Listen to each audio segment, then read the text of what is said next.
So this is just a quick summary, a quick synopsis of exactly what crop tree release is. We'll have a whole host of videos in this tool that are going to go into more depth about exactly how to deploy it and what crop tree release is. Okay, so in the broadest sense, crop tree release is performed to preferentially benefit a relatively small proportion of the overall trees on your woodlot. So a typical number, just as a baseline, more is fine, less is fine.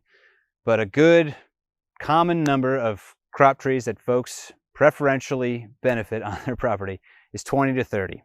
And by preferentially benefit, I mean freeing them up from competition. With crop tree release, we don't need to go crazy when trying to free up our crop trees from competition. We generally are just concerned about those trees that are touching the crown of our crop tree on all four sides.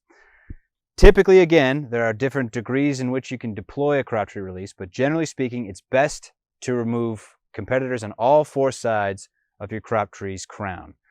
And it's best to do that, what's called a full release, all four sides of the crown, on relatively few trees rather than doing a partial release on more trees. So four-sided release on 20 to 30 trees per acre in your woodlot is better than doing a partial release on 50 to 60 trees in your woodlot.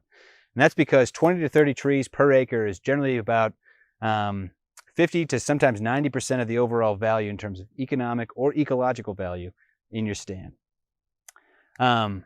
Additionally, so when performing your crop tree release, if you think some removal of competition is good, more ought to be better. That isn't always the case. More isn't always better when it comes to crop tree release. We just want to remove those trees that are immediately in competition or touching the crown of our crop tree because we still want to utilize all of this growing space.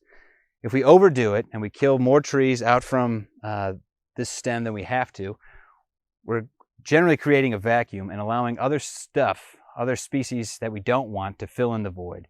And typically that means that we're going to get a lot more weedy species, trees that oftentimes aren't tree species. So as far as keeping it forest and keeping value on a per acre basis in your stand, keeping it in trees is best, and we don't need to overdo it in terms of removing competitors.